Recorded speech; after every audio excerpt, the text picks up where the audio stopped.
हाँ जी, सत श्री अकाल जी सारिਆਂ ਨੂੰ। किद्दां हो जी सारे?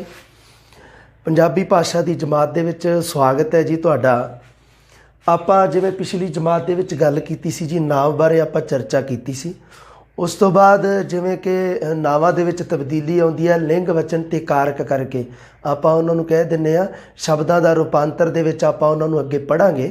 सो इहदे विच की है कि मैं अज मेरा पड़नाव पढ़ाउण दा कारण की है कि मैं तुहानूं पड़नाव क्यों पढ़ा रहा।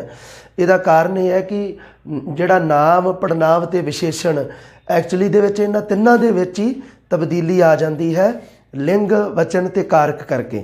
ਇਸ ਕਰਕੇ ਨਾਮ ਪੜਨਾਮ ਤੇ ਵਿਸ਼ੇਸ਼ਣ ਆਪਾਂ ਇਕੱਠੇ ਪੜ੍ਹਨੇ ਹਨ ਤੇ ਇਸ ਆਪਣੇ ਵਾਸਤੇ ਜ਼ਰੂਰੀ ਵੀ ਹੈ। ਸੋ ਸਭ ਤੋਂ ਪਹਿਲਾਂ ਆਪਾਂ ਗੱਲ ਕਰਦੇ ਹਾਂ ਐਗਜ਼ਾਮੀਨਰ ਦੇ ਪੜਨਾਮ ਦੇ ਵਿੱਚੋਂ ਪ੍ਰਸ਼ਨ ਪੁੱਛਣ ਦੇ ਤਰੀਕੇ ਦੀ। ਉਹਦੇ ਵਿੱਚ ਕੀ ਹੈ, ਸਭ ਤੋਂ ਪਹਿਲਾਂ ਤਾਂ ਇੱਕ ਪਰਿਭਾਸ਼ਾ ਤੁਹਾਨੂੰ ਦੇ ਦਿੱਤੀ ਜਾਂਦੀ ਹੈ ਜੀ। ਇਹ ਪਰਿਭਾਸ਼ਾ ਕਾਹਦੀ ਹੈ? ਉਹਦੇ ਵਿੱਚ 4 ਆਪਸ਼ਨ, मतलब की है कि पड़नाव की परिभाषा लिख के एग्जामिनर पूछ लेंदा है ये परिभाषा किस चीज़ की है। दूसरा तरीका उसका पुछण का की है कि पड़नाव के किन्ने भेद हैं। तीसरा तरीका की है कि पड़नाव के 3 भेद दे ते एक कोई होर पाता। इस तरह करके होर जिहड़ा 4 नंबर या 5 नंबर अगे तरीकों की गल करिए तो उहदे विच पड़नाव के जिहड़े 6 किस्मां हैं उन्हां दे विचों कितों भी उदाहरण दे के ਜਾਂ ਜਿਹੜੇ ਉਹਨਾਂ ਦੀ ਮੇਨ ਸ਼ਬਦ ਹਨ ਜੋ ਜਿਨ੍ਹਾਂ ਰਾਹੀਂ ਆਪਾਂ ਪਛਾਣਦੇ ਹਾਂ ਉਹਨਾਂ ਸ਼ਬਦਾਂ ਨੂੰ ਲਿਖ ਕੇ ਵੀ ਐਗਜ਼ਾਮੀਨਰ ਪ੍ਰਸ਼ਨ ਪੁੱਛ ਸਕਦਾ ਹੈ। ਇਹ ਉਹਦਾ ਸਭ ਤੋਂ ਲਾਸਟ ਤਰੀਕਾ ਹੁੰਦਾ ਹੈ। ਸੋ ਉਸ ਤੋਂ ਬਾਅਦ ਹੁਣ ਆਪਾਂ ਗੱਲ ਕਰਦੇ ਹਾਂ ਜੀ, ਸਭ ਤੋਂ ਪਹਿਲਾਂ ਪੜਨਾਵ ਦੀ ਪਰਿਭਾਸ਼ਾ ਕੀ ਹੈ।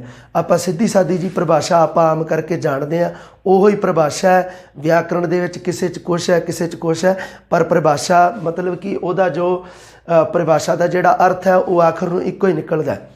ਕਿਤੇ ਆਪਾਂ ਲਿਖਦੇ ਹਾਂ ਕਿ ਜੋ ਸ਼ਬਦ ਨਾਵ ਦੀ ਥਾਂ ਵਰਤੇ ਜਾਂਦੇ ਹਨ ਉਹਨਾਂ ਨੂੰ ਪੜਨਾਵ ਆਖਦੇ ਹਾਂ। ਦੂਸਰੀ ਵਾਰ ਆਪਾਂ ਕਹਿ ਦਿੰਦੇ ਹਾਂ ਕਿ ਨਾਵ ਦੀ ਥਾਂ ਵਰਤੇ ਜਾਣੇ ਸ਼ਬਦ ਨਾਵ ਦੀ ਥਾਂ 'ਤੇ ਵਰਤੇ ਜਾਣ ਵਾਲੇ ਸ਼ਬਦਾਂ ਨੂੰ ਅਸੀਂ ਪੜਨਾਵ ਆਖਦੇ ਹਾਂ। ਸੋ ਇਹ ਪੜਨਾਵ ਦੀ ਹੈ ਜੀ ਪਰਿਭਾਸ਼ਾ। ਸੋ ਇਹਦਾ ਮਤਲਬ ਕੀ ਹੈ ਕਿ ਪੜਨਾਵ ਦੀ ਪਰਿਭਾਸ਼ਾ ਤੋਂ ਇੱਕ ਕੀਵਰਡ ਨਿਕਲ ਕੇ ਆਉਂਦਾ ਹੈ ਕਿ ਉਹ ਸ਼ਬਦ ਹਨ ਜੋ ਨਾਉਨ ਦੀ ਥਾਂ 'ਤੇ ਵਰਤੇ ਜਾਣਗੇ। ਇਹਦਾ ਮਤਲਬ ਕੀ ਹੈ ਕਿ ਜੋ ਪੜਨਾਵੀ ਸ਼ਬਦ ਹਨ ਉਹ ਨਾਮ ਨੂੰ ਰੀਪਲੇਸ ਕਰ ਦਿੰਦੇ ਹਨ, ਨਾਮ ਨੂੰ ਹਟਾ ਕੇ ਉਹਨਾਂ ਦੀ ਥਾਂ ਆਪ ਲੈ ਲੈਂਦੇ ਹਨ। ਇਹਨੂੰ ਕਿਹਾ ਜਾਂਦਾ ਹੈ ਜੀ ਪੜਨਾਵ।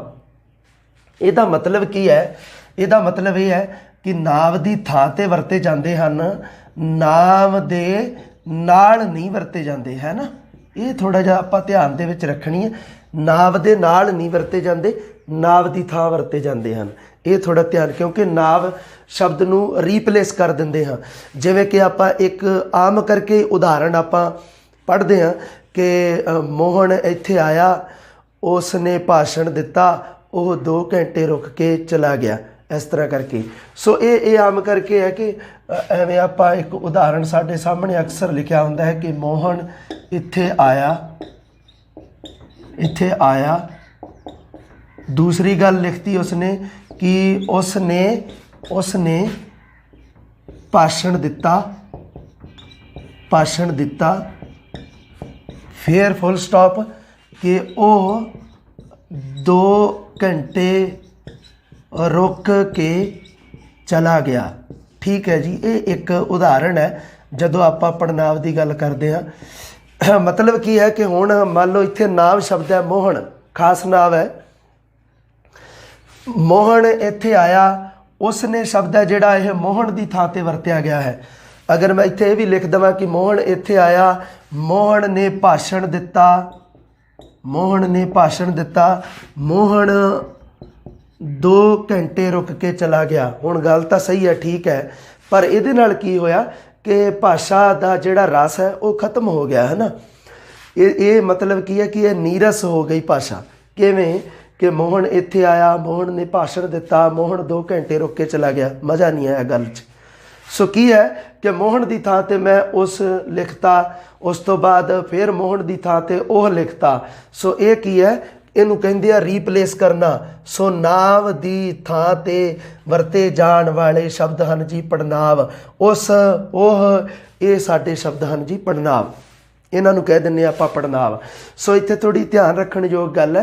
इहदा कारण की है उदाहरण देण दा कि मतलब कि आपां जदों इस तरह बोलीए तां सानूं भी पता लगदा कि शब्दावली दे विच भद्दापन जिहा आ गया थोड़ा जिहा। ਸੋ ਆਪਾਂ ਇਸ ਭਾਸ਼ਾ ਨੂੰ ਰਸਯੁਕਤ ਬਣਾਉਣ ਵਾਸਤੇ ਕੀ ਹੈ ਕਿ ਨਾਂਵ ਦੀ ਥਾਂ ਤੇ ਪੜਨਾਂਵ ਦਾ ਇਸਤੇਮਾਲ ਕਰਦੇ ਹਾਂ। ਸੋ ਇਹ ਇੱਕ ਸਧਾਰਨ ਜਾਂ ਉਦਾਹਰਣ ਅਕਸਰ ਹੀ ਦੇ ਦਿੱਤਾ ਜਾਂਦਾ ਹੈ। ਹੁਣ ਆਪਾਂ ਗੱਲ ਕਰੀਏ ਜੀ ਨਾਂਵ ਦੇ ਪ੍ਰਕਾਰਾਂ ਦੀ। ਇਹ ਇੱਕ ਪ੍ਰਸ਼ਨ ਆ ਜਾਂਦਾ ਹੈ, ਮਾਫ ਕਰਨਾ ਜੀ, ਪੜਨਾਂਵ ਦੇ ਪ੍ਰਕਾਰਾਂ ਦੀ ਪ੍ਰਸ਼ਨ ਪੁੱਛ ਲਿਆ ਜਾਂਦਾ ਸਿੱਧਾ ਹੀ ਜੀ। ਪੜਨਾਂਵ ਕਿੰਨੇ ਤਰ੍ਹਾਂ ਦੇ ਹਨ, ਪੜਨਾਂਵ ਦੇ ਕਿੰਨੇ ਭੇਦ ਹਨ, ਪੜਨਾਂਵ ਦੀਆਂ ਕਿੰਨੀਆਂ ਕਿਸਮਾਂ ਹਨ। ਜਾਂ ਤਾਂ ਪੁੱਛ ਲੈਂਦਾ ਕਿ ਪੜਨਾਂਵ ਕਿੰਨੇ ਤਰ੍ਹਾਂ ਦੇ ਹਨ। ਠੀਕ ਹੈ ਜੀ, ਇਹ ਆਪਾਂ ਨੂੰ ਪ੍ਰਸ਼ਨ ਦੀ ਆਪਾਂ ਗੱਲ ਕਰ ਚੁੱਕੇ ਹਾਂ। ਸੋ ਆਪਾਂ ਗੱਲ ਕਰੀਏ ਜੀ ਪੜਨਾਂਵ ਦੇ ਭੇਦ। ਪੜਨਾਂਵ ਦੇ ਭੇਦ ਦੂਸਰੇ ਪ੍ਰਕਾਰ ਦੇ ਵਿੱਚ ਆਪਾਂ ਕਹਿ ਸਕਦੇ ਹਾਂ ਪੜਨਾਂਵ ਦੇ ਕਿੰਨੇ ਪ੍ਰਕਾਰ ਹਨ ਜਾਂ ਪੜਨਾਂਵ ਕਿੰਨੇ ਪ੍ਰਕਾਰ ਦੇ ਹਨ। ਤੀਸਰੀ ਗੱਲ ਪੜਨਾਂਵ ਦੀਆਂ ਕਿੰਨੀਆਂ ਕਿਸਮਾਂ ਹਨ। ਇਹ ਤਿੰਨ ਤਰੀਕੇ ਹਨ ਜੀ। ਸ਼ਬਦਾਵਲੀ ਹੈ, ਸ਼ਬਦਾਂ ਦਾ ਉਲਟ ਫੇਰ ਹੈ ਜੀ। ਜੋ ਸਾਡੇ ਪੇਪਰ ਹੁੰਦੇ ਹਨ ਕੰਪੀਟੀਸ਼ਨ ਐਗਜ਼ਾਮ ਦੇ, ਉਹ ਇੱਕ ਸ਼ਬਦਾਂ ਦਾ ਉਲਟ ਫੇਰ ਹੈ। ਗੱਲਾਂ ਆਪਾਂ ਬਹੁਤ ਪੜ੍ਹੀਆਂ ਹੁੰਦੀਆਂ ਪਰ ਬਸ ਉਹ ਸ਼ਬਦਾਵਲੀ ਹੈ ਜਿਹੜੀ ਉਹ ਆਪਾਂ ਜਦੋਂ ਸਮਝ ਜਾਂਦੇ ਹਾਂ ਤਾਂ ਫੇਰ ਸਮਝੋ ਵੀ ਆਪਾਂ ਸਕਸੈਸ ਹੋ ਗਏ ਲਾਈਫ 'ਚ। ਇਸੇ ਕਰਕੇ ਪੜਨਾਂਵ ਦੇ ਭੇਦ, ਪੜਨਾਂਵ ਦੇ ਪ੍ਰਕਾਰ, ਪੜਨਾਂਵ ਦੀਆਂ ਕਿਸਮਾਂ ਇਸ ਤਰ੍ਹਾਂ ਪੁੱਛ ਲਏ ਤਾਂ ਤੁਸੀਂ ਕਿਹੋ ਜੀ ਕਿੰਨੀਆਂ ਕਿਸਮਾਂ ਹੈ ਜੀ 6। ਪੜਨਾਂਵ ਦੇ ਭੇਦ ਕਿੰਨੇ ਹਨ ਜੀ 6। ਪ੍ਰਕਾਰ ਕਿੰਨੇ ਹਨ ਜੀ 6। ਕਿਸਮਾਂ ਕਿੰਨੀਆਂ ਹਨ ਜੀ 6। ਸੋ ਸਭ ਤੋਂ ਪਹਿਲਾਂ ਆਪਾਂ ਗੱਲ ਕਰਦੇ ਹਾਂ ਜੀ ਇਸ ਦੀਆਂ 6 ਕਿਸਮਾਂ ਦੀ। ਪੜਨਾਂਵ ਦੀ ਥਾਂ ਤੇ ਵਰਤੇ ਜਾਣ ਵਾਲੇ ਸ਼ਬਦ ਹਨ, ਨਾਂਵ ਦੇ ਨਾਲ ਨਹੀਂ ਵਰਤੇ ਜਾਂਦੇ। ਨਾਂਵ ਨੂੰ ਰੀਪਲੇਸ ਕਰ ਦਿੰਦੇ ਹਨ, ਨਾਵਾਂ ਦੀ ਜਗ੍ਹਾ ਆਪ ਲੈ ਲੈਂਦੇ ਹਨ ਪੜਨਾਵੀ ਸ਼ਬਦ। ਸੋ ਪੜਨਾਂਵ ਦੇ ਭੇਦ ਜਾਂ ਪ੍ਰਕਾਰ ਹਨ ਜੀ 6। ਠੀਕ ਹੈ ਜੀ, ਸਭ ਤੋਂ ਪਹਿਲਾਂ ਆਪਾਂ ਪੜ੍ਹਦੇ ਹਾਂ ਪੁਰਖਵਾਚਕ ਪੜਨਾਂਵ। ਪੁਰਖਵਾਚਕ ਪੜਨਾਂਵ ਇਹਨਾਂ ਦੇ ਵਿੱਚ ਆਪਾਂ ਅੱਗੇ ਪੜ੍ਹਦੇ ਹਾਂ ਕਿ ਇੱਕ ਨੰਬਰ ਆਪਾਂ ਪੜ੍ਹਦੇ ਹਾਂ 3 ਤਰ੍ਹਾਂ ਦੇ ਪੁਰਖ ਹੁੰਦੇ ਹਨ ਜੀ। ਜੋ ਮਤਲਬ ਕੀ ਹੈ ਕਿ ਜਦੋਂ ਆਪਾਂ ਵਿਚਾਰ ਵਟਾਂਦਰਾ ਆਪਸ ਦੇ ਵਿੱਚ ਗੱਲਬਾਤ ਕਰਦੇ ਹਾਂ ਤਾਂ ਉਸ ਦੇ ਵਿੱਚ 3 ਤਰ੍ਹਾਂ ਦੇ ਪੁਰਖਾਂ ਦਾ ਜ਼ਿਕਰ ਆਉਂਦਾ ਹੈ। ਉਹਦੇ ਵਿੱਚ ਕੀ ਹੈ, ਸਭ ਤੋਂ ਪਹਿਲਾਂ ਆਪਾਂ ਕਹਿ ਦਿੰਦੇ ਹਾਂ ਉੱਤਮ ਪੁਰਖ। ਇੱਕ ਨੂੰ ਕਹਿ ਦਿੰਦੇ ਹਾਂ ਉੱਤਮ ਪੁਰਖ, ਜਿਸ ਦਾ ਦੂਜਾ ਨਾਮ ਹੈ ਜੀ ਪਹਿਲਾ ਪੁਰਖ। ਫਸਟ ਪਰਸਨ, ਪਹਿਲਾ ਪੁਰਖ। ਇਹ ਕੌਣ ਹੈ ਜੀ? ਇਹ ਉਹ ਹੁੰਦਾ ਹੈ ਜੋ ਗੱਲਬਾਤ ਕਰ ਰਿਹਾ ਹੋਵੇ, ਜੋ ਵਕਤਾ ਹੋਵੇ, ਬੋਲਣ ਵਾਲਾ ਜੋ ਹੋਵੇ। ਉੱਤਮ ਪੁਰਖ ਜਾਂ ਪਹਿਲਾ ਪੁਰਖ ਆਪਾਂ ਕਹਿ ਦਿੰਦੇ ਹਾਂ ਜੋ ਕੀ ਹੈ ਗੱਲ ਕਰਨ ਵਾਲਾ। ਮਤਲਬ ਆਪਾਂ ਕਹਿ ਦਈਏ ਕਿ ਜੋ ਗੱਲਬਾਤ ਕਰ ਰਿਹਾ, ਗੱਲ ਕਰਨ ਵਾਲਾ, ਜੋ ਬੋਲ ਰਿਹਾ, ਜੋ ਵਕਤਾ ਹੈ, ਉਸ ਨੂੰ ਆਪਾਂ ਕਹਿ ਦਿੰਦੇ ਹਾਂ ਜੀ ਉੱਤਮ ਪੁਰਖ ਜਾਂ ਪਹਿਲਾ ਪੁਰਖ। ਸਾਡਾ ਦੂਜਾ ਪੁਰਖ ਕਿਹੜਾ ਹੈ? ਦੂਜੇ ਦਾ ਆਪਾਂ ਨਾਮ ਪੜ੍ਹਦੇ ਹਾਂ ਕਿ ਮੱਧਮ ਪੁਰਖ। ਮੱਧਮ ਪੁਰਖ ਜੀ, ਬਿਲਕੁਲ। ਮੱਧਮ ਪੁਰਖ ਦਾ ਦੂਸਰਾ ਨਾਮ ਕੀ ਹੋਵੇਗਾ? ਦੂਜਾ ਪੁਰਖ। ਦੂਜਾ ਪੁਰਖ ਇਹ ਕੌਣ ਹੈ ਜੀ? ਜਿਸ ਨਾਲ ਗੱਲ ਕੀਤੀ ਜਾਵੇ, ਜਿਸ ਨਾਲ ਗੱਲ ਕੀਤੀ ਜਾਵੇ ਜੀ, ਬਿਲਕੁਲ ਸਹੀ ਗੱਲ ਹੈ ਜੀ। ਜਿਸ ਨਾਲ ਗੱਲ ਕੀਤੀ ਜਾਵੇ ਉਸ ਨੂੰ ਆਪਾਂ ਕਹਿ ਦਿੰਦੇ ਹਾਂ ਜੀ ਦੂਜਾ ਪੁਰਖ ਜਾਂ ਮੱਧਮ ਪੁਰਖ। ਫਿਰ ਆਉਂਦਾ ਹੈ ਜੀ ਸਾਡਾ 3rd ਨੰਬਰ 'ਤੇ, ਜਿਸ ਨੂੰ ਆਪਾਂ ਨਾਮ ਪੜ੍ਹਦੇ ਹਾਂ ਅੰਨ੍ਹੇ ਪੁਰਖ। ਅੰਨ੍ਹੇ ਪੁਰਖ। ਸੋ ਇਹ ਤਾਂ ਹੂਬਹੂ ਦੂਜੀ ਭਾਸ਼ਾ 'ਚੋਂ ਲਏ ਗਏ ਹਨ ਪਰ ਪੰਜਾਬੀ ਦੇ ਵਿੱਚ ਆਪਾਂ ਇਹਨੂੰ ਕਹਿ ਦਿੰਦੇ ਹਾਂ ਤੀਜਾ ਪੁਰਖ।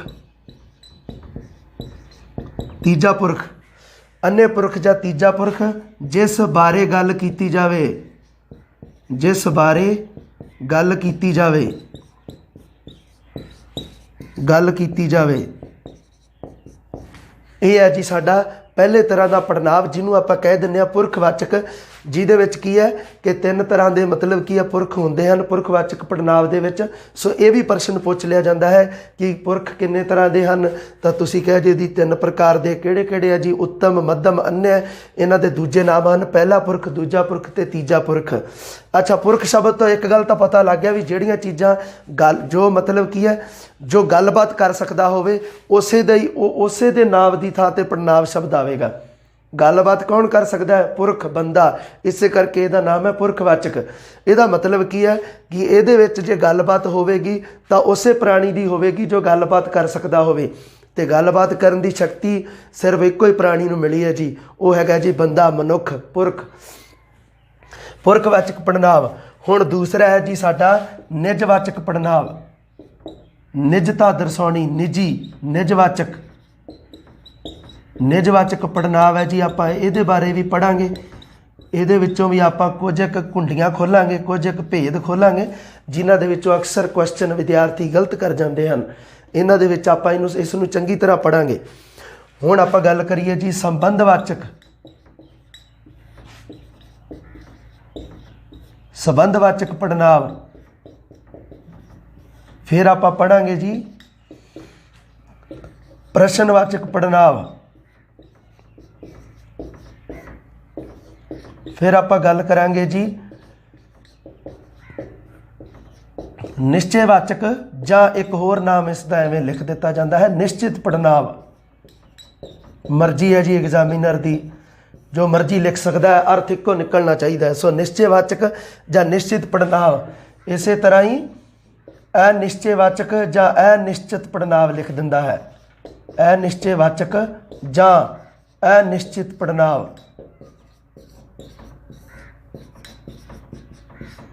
ਇਹ ਹੈ ਜੀ ਸਾਡੇ ਪੜਨਾਂਵ ਦੇ ਜੋ ਸਾਡੇ ਹਨ 6 ਤਰ੍ਹਾਂ ਦੇ ਭੇਦ ਹਨ। ਪੁਰਖਵਾਚਕ, ਨਿਜਵਾਚਕ, ਸੰਬੰਧਵਾਚਕ, ਪ੍ਰਸ਼ਨਵਾਚਕ, ਨਿਸ਼ਚੈਵਾਚਕ ਅਤੇ ਅਨਿਸ਼ਚੈਵਾਚਕ। ਇਹ 6 ਤਰ੍ਹਾਂ ਦੇ ਪੜਨਾਂਵ ਹਨ ਜੀ। ਉਹਨਾਂ ਦੇ ਬਾਰੇ ਆਪਾਂ ਗੱਲ ਕਰਦੇ ਹਾਂ ਜੀ। ਗੱਲ ਕਰਦੇ ਹਾਂ ਜੀ ਸਭ ਤੋਂ ਪਹਿਲਾਂ ਪੁਰਖਵਾਚਕ ਪੜਨਾਂਵ ਦੀ। ਸਭ ਤੋਂ ਪਹਿਲਾਂ ਆਪਾਂ ਗੱਲ ਕਰਨੀ ਹੈ ਦੋਸਤੋ, ਸਾਡਾ ਪੁਰਖਵਾਚਕ ਪੜਨਾਂਵ ਉਹ ਪੜਨਾਂਵ ਜੋ ਪੁਰਖਾਂ ਦੇ ਨਾਂ ਦੀ ਥਾਂ ਵਰਤੇ ਜਾਣ। ਪੁਰਖ ਜੋ ਜੈਂਡਰ ਬੋਲ ਸਕਦਾ ਹੋਵੇ ਉਸ ਨੂੰ ਕਿਹਾ ਜਾਂਦਾ ਹੈ ਜੀ ਪੁਰਖ। ਜੋ ਸ਼ਬਦ ਪੁਰਖਾਂ ਦੇ ਨਾਂ ਦੀ ਥਾਂ ਵਰਤੇ ਜਾਣ, ਠੀਕ ਹੈ ਜੀ, ਪੁਰਖਾਂ ਦੇ ਨਾਂ ਦੀ ਥਾਂ ਵਰਤੇ ਜਾਣ ਵਾਲੇ ਉਹਨਾਂ ਨੂੰ ਕਹਿ ਦਿੱਤਾ ਜਾਂਦਾ ਹੈ ਪੁਰਖਵਾਚਕ ਪੜਨਾਂਵ। ਸਭ ਤੋਂ ਪਹਿਲਾਂ ਹੁਣ ਪੁਰਖ ਜਦੋਂ ਅਸੀਂ ਆਪਸ ਦੇ ਵਿੱਚ ਗੱਲ ਕਰਦੇ ਹਾਂ, ਗੱਲ ਕਰਨ ਤੋਂ ਬਾਅਦ ਜਿਵੇਂ ਮੰਨ ਲਓ ਉਹਨਾਂ ਗੱਲਾਂ ਬਾਤਾਂ ਨੂੰ ਭਾਵੇਂ ਆਪਾਂ ਲਿਖਣ ਦੇ ਵਿੱਚ ਵੀ ਲਿਖੀਏ ਤਾਂ ਸਾਡਾ ਲਿਖਣ ਦੇ ਤਰੀਕੇ ਦੇ ਵਿੱਚ ਕੀ ਹੋਵੇਗਾ, ਉੱਤਮ ਪੁਰਖ ਜੋ ਗੱਲ ਕਰਨ ਵਾਲਾ ਹੋਵੇਗਾ ਉਸ ਨੂੰ ਆਪਾਂ ਉੱਤਮ ਪੁਰਖ ਦੀ ਸ਼੍ਰੇਣੀ ਵਿੱਚ ਰੱਖਾਂਗੇ, ਫਿਰ ਮੱਧਮ ਪੁਰਖ, ਫਿਰ ਅੰਨ੍ਯ ਪੁਰਖ। ਆਪਾਂ ਹੁਣ ਇਹਨਾਂ ਦੇ ਵਿੱਚੋਂ ਕੀਵਰਡ ਵੇਖਣੇ ਆ ਇਹਨਾਂ ਦੇ, ਕਿਉਂਕਿ ਇਸ ਤਰ੍ਹਾਂ ਇਹਨਾਂ ਦੇ ਵਿੱਚੋਂ ਇਸ ਪੁਰਖਵਾਚਕ ਪੜਨਾਂਵ ਦੇ ਵਿੱਚੋਂ ਪ੍ਰਸ਼ਨ ਪੁੱਛਣ ਦਾ ਪਹਿਲਾ ਤਰੀਕਾ ਹੈ ਕਿ ਪੁਰਖ ਕਿੰਨੇ ਹਨ, ਕਿਹੜੇ ਕਿਹੜੇ ਹਨ। ਦੂਸਰਾ ਤਰੀਕਾ ਕੀ ਹੈ ਕਿ ਉਹਦਾ ਜੋ ਇਹਦੇ ਵਿੱਚ ਕੀ ਹੈ ਕਿ ਉੱਤਮ ਪੁਰਖ ਦੇ ਅੱਗੇ ਜਿਹੜੇ ਕੀਵਰਡ ਹਨ ਜਿਨ੍ਹਾਂ ਤੋਂ ਆਪਾਂ ਪਛਾਣ ਕਰਦੇ ਹਾਂ ਕਿ ਇਹ ਉੱਤਮ ਪੁਰਖ ਹੈ, ਉਹਨਾਂ ਦੇ ਵਿੱਚੋਂ 3 ਆਪਸ਼ਨ ਦੇ ਦੇ, ਇੱਕ ਆਪਸ਼ਨ ਕੋਈ ਹੋਰ ਦੇ ਦੇਵੇ, ਇੱਕ ਆਪਸ਼ਨ ਮੱਧਮ ਪੁਰਖ ਦਾ ਦੇ ਦੇ ਜਾਂ ਅੰਨ੍ਯ ਪੁਰਖ ਦਾ ਦੇ ਦੇ, ਹੈ ਨਾ। ਸੋ ਇਹਦੇ ਵਿੱਚ ਆਪਾਂ ਸਭ ਤੋਂ ਪਹਿਲੀ ਗੱਲ ਕਰਨੀ ਹੈ ਉੱਤਮ ਪੁਰਖ ਦੀ। ਫਸਟ ਨੰਬਰ 'ਤੇ ਹੈ ਜੀ ਸਾਡਾ ਉੱਤਮ ਪੁਰਖ। ਉੱਤਮ ਪੁਰਖ ਆਪਾਂ ਕਹਿਤਾ ਜੀ ਇਹ ਜੋ ਗੱਲਬਾਤ ਕਰਨ ਵਾਲਾ ਹੁੰਦਾ ਹੈ, ਜਾਂ ਪਹਿਲਾ ਪੁਰਖ ਗੱਲਬਾਤ ਕਰਨ ਵਾਲੇ ਨੂੰ ਆਪਾਂ ਕਿਹਾ ਜਾਂਦਾ ਹੈ। ਹੁਣ ਮੰਨ ਲਓ ਮੈਂ ਤੁਹਾਡੇ ਨਾਲ ਗੱਲਬਾਤ ਕਰ ਰਿਹਾ, ਇਸ ਮੌਕੇ ਮੈਂ ਬੋਲ ਰਿਹਾ, ਮੈਂ ਉੱਤਮ ਪੁਰਖ ਹਾਂ। ਹੁਣ ਕੀ ਹੈ ਮੇਰਾ ਤਰੀਕਾ ਕੀ ਹੋਵੇਗਾ, ਹੁਣ ਮੈਂ ਵਾਰੀ ਵਾਰੀ ਆਪ ਦਾ ਨਾਮ ਲੈਂਦਾ ਥੋੜ੍ਹਾ ਚੰਗਾ ਲੱਗੂਗਾ, ਹੈ ਨਾ। ਅਤੇ ਮੈਂ ਜਦੋਂ ਆਪਣੀ ਗੱਲ ਕਰਾਂਗਾ ਅਤੇ ਮੈਂ ਆਪਣੇ ਨਾਲ ਮੈਂ, ਮੇਰਾ, ਮੇਰੇ, ਜਦੋਂ ਮੈਂ ਆਪਣੇ ਬਾਰੇ ਗੱਲ ਕਰਾਂਗਾ ਇਸ ਤਰ੍ਹਾਂ ਦਾ ਹੀ ਵਰਤੂੰਗਾ ਨਾ। ਇਹ ਕੋਈ ਫਿਲਮ ਤਾਂ ਚੱਲ ਨਹੀਂ ਰਹੀ ਕਿ ਮੈਂ ਬੋਲੂੰਗਾ ਕਿ ਮੈਂ ਯਾਨੀ ਕਿ ਅਮਰਿੰਦਰ ਬਾਹੂਬਲੀ, ਫਿਰ ਕਿਵੇਂ ਦਾ ਲੱਗੂਗਾ। ਇਸ ਕਰਕੇ ਉੱਤਮ ਪੁਰਖ ਜਦੋਂ ਮੈਂ ਆਪਣੇ ਆਪ ਦੇ ਨਾਲ ਗੱਲ ਕਰਾਂਗਾ, ਮੈਂ ਮਤਲਬ ਤੁਹਾਡੇ ਨਾਲ ਮੰਨ ਲਓ ਗੱਲ ਕਰਾਂਗਾ ਤਾਂ ਉਦੋਂ ਮੈਂ ਆਪਣੇ ਵਾਸਤੇ ਕੀ ਸ਼ਬਦ ਵਰਤਾਂਗਾ, ਮੈਂ, ਮੇਰਾ, ਮੇਰੇ, ਮੈਨੂੰ, ਮੈਥੋਂ, ਇਹੀ ਵਰਤੂੰਗਾ ਨਾ। ਸੋ ਉੱਤਮ ਪੁਰਖ ਗੱਲ ਕਰਨ ਵਾਲਾ ਜਿਹੜਾ ਉਹ ਇੱਕ ਬੰਦਾ ਵੀ ਹੋ ਸਕਦਾ ਅਤੇ 2 ਬੰਦੇ ਵੀ ਤਾਂ ਹੋ ਸਕਦੇ ਆ। ਗੱਲ ਕਰਨ ਵਾਲਾ ਇੱਕ ਵਚਨ ਵੀ ਹੋ ਸਕਦਾ, ਬਹੁਵਚਨ ਵੀ ਹੋ ਸਕਦਾ। ਜਦੋਂ ਤਾਂ ਉੱਤਮ ਪੁਰਖ ਦੇ ਵਿੱਚ ਗੱਲ ਕਰਨ ਵਾਲਾ ਇੱਕ ਵਚਨ ਹੈ, ਜਦੋਂ ਬੰਦਾ ਇੱਕੋ ਹੀ ਹੈ ਗੱਲ ਕਰਨ ਵਾਲਾ, ਸੋ ਬੋਲਣ ਵਾਲੇ ਜ਼ਿਆਦਾ ਵੀ ਤਾਂ ਹੋ ਸਕਦੇ ਆ, ਸਮੂਹ ਦੇ ਵਿੱਚ ਵੀ ਹੋ ਸਕਦੇ ਆ, 1 ਤੋਂ 2 ਵੀ ਹੋ ਸਕਦੇ ਆ। ਇਸ ਕਰਕੇ ਕੀ ਹੈ ਉੱਤਮ ਪੁਰਖ ਦੇ ਵਿੱਚ ਜਦੋਂ ਤਾਂ ਇੱਕ ਵਚਨ, ਜਦੋਂ ਮੈਂ ਇਕੱਲਾ ਗੱਲ ਕਰ ਰਿਹਾ ਤਾਂ ਮੈਂ ਆਪਣੇ ਵਾਸਤੇ ਕੀ ਸ਼ਬਦ ਯੂਜ ਕਰਦਾ ਹੁੰਦਾ, ਕਿਹੜੇ ਕਿਹੜੇ ਆਪਣੇ ਵਾਸਤੇ, ਮੈਂ, ਮੇਰਾ, ਮੈਨੂੰ, ਮੇਰੇ, ਸੰਬੰਧਕੀ ਰੂਪ ਲਾ ਕੇ ਅੱਗੇ, ਹੈ ਨਾ, ਮੇਰੇ, ਜਾਂ ਮੈਥੋਂ ਵੀ, ਹੈ ਨਾ। ਮੈਥੋਂ ਸ਼ਬਦ ਵੀ ਬੜਾ ਇੱਕ ਹੈਗਾ ਪ੍ਰਚਲਨ ਦੇ ਵਿੱਚ ਹੈ, ਮਤਲਬ ਇਹਦਾ ਬਣਦਾ ਮੇਰੇ ਤੋਂ, ਮੇਰੇ ਤੋਂ ਗਲਤੀ ਹੋ ਗਈ। ਇਸ ਤਰ੍ਹਾਂ ਕਰਕੇ ਅਗਰ ਮੈਂ ਬਣਾਉਣਾ ਹੋਵੇ ਤਾਂ ਮੈਂ ਇਸ ਤਰ੍ਹਾਂ ਵੀ ਲਿਖ ਸਕਦਾ ਕਿ ਮੈਥੋਂ ਗਲਤੀ ਹੋ ਗਈ, ਹੈ ਨਾ। ਜਾਂ ਮੈਂ ਆਪਾਂ ਇਹਨੂੰ ਕਹਿ ਸਕਦੇ ਹਾਂ ਨਾ ਮੈਥੋਂ, ਇਹਦਾ ਮਤਲਬ ਕੀ ਹੈ, ਮੈਥੋਂ ਦਾ ਮਤਲਬ ਕੀ ਹੁੰਦਾ, ਮੇਰੇ ਤੋਂ। ਇਹ ਹੈ ਜੀ ਜਦੋਂ ਆਪਾਂ ਇੱਕ ਬੰਦਾ, ਹੁਣ ਮੈਂ ਆਪਣੇ ਆਪ ਦੇ ਵਿੱਚ ਇੱਕ ਵਚਨ ਆ, ਜਦੋਂ ਮੈਂ ਗੱਲ ਕਰ ਰਿਹਾ ਤਾਂ ਮੈਂ ਆਪਣੇ ਵਾਸਤੇ ਕਿਹੜੇ ਕਿਹੜੇ ਯੂਜ ਕਰੂੰਗਾ ਕਿ ਮੈਂ, मेरा, मैनू, मेरे, मैथों, यही शब्द यूज करूँगा ना। हुण मान लो कि उत्तम पुरख हैगा बहुवचन, बहुवचन है, एक तो ज़्यादा जाना हो गया, जदों ही दो जाने हो गए बोलने वाले तो वो हो गए जी बहुवचन। सो बहुवचन दे विच मैं की करूँगा कि मैं शब्द बहुवचन हो गए, हुण एक तो दो जाने बोलने वाले है, वो अपने वास्ते की शब्द यूज करनगे कि जां तां असीं, असीं नूं कई वारी असां भी लिखिया हुंदा है, असां हुण तुर जाना, असीं जां असां, साडा, साडा जां साडे भी हो सकता है ना, साडा, साडे, सानू जां साथों, जिवें मैथों है उवें साथों, साथों का मतलब होंदा है साडे तो, साडे तो। सो इत्थे की है उत्तम पुरख दे विच तुसीं देख सकते हो कि अगर तां गल करन वाला इक्को ही बंदा है तो वो अपने वास्ते की शब्द यूज करेगा, मैं, मेरा, मैनू, मेरे, मैथों। हुण तुहानूं पुछ लिया जाए कि उत्तम पुरख दे लई किहड़े-किहड़े जिहड़े हेठ लिखिया विचों उत्तम पुरख किहड़ा है, तां आ जिहड़े ऑप्शन आ ये मतलब की है कि ये सही ने, ये सारे उत्तम पुरख ने। हुण एक वचन ते बहुवचन दोनों रूपों के विच ही आउंदे ने। सो ये की है, ये साडे उत्तम पुरख नूं पहचानण दे तरीके ने। आह जिहड़े साडे मैं जिन्ने भी लिखे ने ये वर्ड ने सारे, ये उत्तम पुरख नूं पहचानण दे तरीके ने। उत्तम पुरख दो तरीक़िਆਂ दा हो सकता है, एक तो अपने आप दे विच इकल्ला हो सकता है तो एक बहुवचन रूप दे विच भी हो सकता है। जदों तो अपने इकल्ले बारे गल करेगा तो वह इस तरह के शब्द यूज करेगा, तो जदों बहुवचन रूप दे विच होवेगा उत्तम पुरख तो उदों असीं, असां, साडा, साडे, सानू, साथों, इस तरह शब्द यूज करेगा। ये है जी साडा उत्तम पुरख। हुण आपां गल करदे हां जी मध्यम पुरख दी। हाँ जी, 2 नंबर ते आ गया साडा मध्यम पुरख। मध्यम पुरख की है, जिस नाल गल कीती जावे। ठीक है, आप जिस नाल गल करांगे, सामने वाला जो गल कर रहा है, गल आप जिहदे नाल कर रहे हैं, जिस नाल आप गल कर रहे हैं, जिस नाल आप अपने विचारां दा प्रगटा कर रहे हैं, उन्होंने कहा जाता है जी मध्यम पुरख। हुण मध्यम पुरख भी तो एक वचन रूप विच भी हो सकता है तो बहुवचन रूप विच भी है ना, भी जिहड़ी अपनी गल जो अपनी गल सुन रहे ने वो एक जना भी हो सकता है तो दो जने भी हो सकते हैं, दो तो वध भी हो सकते हैं, है ना।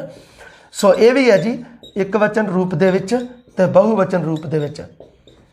जदों सुनने वाला साडी गल एक है, जिस नाल असीं गल कर रहे हैं, अगर वो जाना इक्को ही है तो एक वचन है, अगर जाने ज़्यादा ने एक तो वह बहुवचन है। हुण देखो जी आपां की करदे हैं, किसी नाल जदों आपां गल कर रहे हैं आपां उहनूं संबोधन किहड़े-किहड़े शब्दां च करदे हैं, वारी-वारी उहदा नां थोड़ा लैंदे आपां की करदे हैं, तूं, तेरा, तेरे, तैनू, तैथों। आ शब्द ना बस भुल जाओ, जिवें मैथों, साथों, उवें ही तैथों, मतलब तेरे तो, तेरे तो, तेरे तो। एक वचन रूप दे विच आपां जदों किसी ना सामने वाले नाल गल कर रहे हैं, आपां उहदे वास्ते आपां किहड़े-किहड़े उहनूं संबोधन करन वास्ते किहड़े-किहड़े आपां शब्द यूज करदे हैं जी, तूं, तेरा, तेरे, तैनू, तैथों। ते बहुवचन रूप दे विच आपां कह दिंदे हैं जी तुसीं, तुहाडा, तुहाडे, तुहानू ते तुहाथों भी कह दिंदे आपां, तुहाथों। तुहाथों का मतलब हुंदा है तुहाडे तो जां तुहाडे कोलों, तुहाथों। तुहाथों ये काम नहीं होना, मतलब तुहाडे तो ये काम नहीं होना, तुहाडे तो, तुहाथों का मतलब मैं लिख दिता ब्रैकेट दे विच। सो ये आपां बहुवचन रूप दे विच। कई बारी आपां सत्कार वजों भी आपां कह दिंदे हैं किसी नूं, तुसीं, तुहाडा, तुहाडे, तुहानू, ये सत्कार वजों भी हो जाता है। पर जदों गल आवेगी मध्यम पुरख की, आपां जदों गल करांगे जां दूजे पुरख की गल करांगे तो उदों ये हमेशा बहुवचन रूप दे विच ही, व्याकरण के अनुसार ये बहुवचन हैं। जदों आपां किसी नूं सत्कार दे नाल बुलाउने आ उदों ठीक है, आपां भावें इकल्ला बंदा ही है उहनूं आपां तुसीं, तुहाडा, तुहाडे कह दिंदे आ, है ना। सत्कारयोग बोली दे विच आपां तूं, तेरा, तेरे करदे थोड़ा चंगे लगदे आपां किसी नूं, जे मान लो कोई रिस्पैक्टड परसन है ना। पर की है व्याकरण के अकॉर्डिंग वह बहुवचन हैं, इस करके थोड़ा जिहा ध्यान दे विच रखना है। हालांकि ये प्रश्न इस तरह कदे आ ही नहीं है, पर की है कि ਇਹਦੇ ਨਾਲ ਇੱਕ ਵਚਨ ਬਹੁਵਚਨ ਵੀ ਆਪਣੇ ਕਵਰ ਹੋ ਰਹੇ ਨੇ, ਬਸ ਹੋਰ ਕੋਈ ਗੱਲ ਨਹੀਂ ਇਸ ਤਰ੍ਹਾਂ ਦਾ। ਪਰ ਗੱਲ ਕੀ ਹੈ ਕਿ ਉਹ ਮੱਧਮ ਪੁਰਖ ਦੇ ਬਾਰੇ ਪੁੱਛਦਾ ਹੁੰਦਾ ਹੈ ਕਿ ਹੇਠ ਲਿਖਿਆਂ ਵਿੱਚੋਂ ਮੱਧਮ ਪੁਰਖ ਕਿਹੜਾ ਹੈ। ਸੋ ਇਹਨਾਂ ਦੇ ਵਿੱਚੋਂ ਹੀ ਹਨ ਜੋ ਹਨ। ਅਗਰ ਪੁੱਛ ਲਵੇ ਕਿ ਮੱਧਮ ਪੁਰਖ ਕਿਹੜਾ ਨਹੀਂ ਹੈ, ਸੋ ਉਹਦੇ ਵਾਸਤੇ ਕੀ ਹੈ, ਇਹਨਾਂ ਦੇ ਵਿੱਚੋਂ ਕੀ ਆਪਸ਼ਨ ਦੇ ਦੇ, ਇਸ ਤਰ੍ਹਾਂ ਕਰਕੇ ਹੈ। ਸੋ ਇਹ ਸ਼ਬਦਾਵਲੀ ਨੇ, ਕੀਵਰਡ ਨੇ, ਤੇ ਇਹਨਾਂ ਦੇ ਆਪਾਂ ਅੱਗੇ ਸਮਝਦੇ ਹਾਂ ਜੀ। ਅੰਨ੍ਯ ਪੁਰਖ ਦੀ ਆਪਾਂ ਗੱਲ ਕਰਦੇ ਹਾਂ ਜੀ। ਅੰਨ੍ਯ ਪੁਰਖ ਕੀ ਹੈ?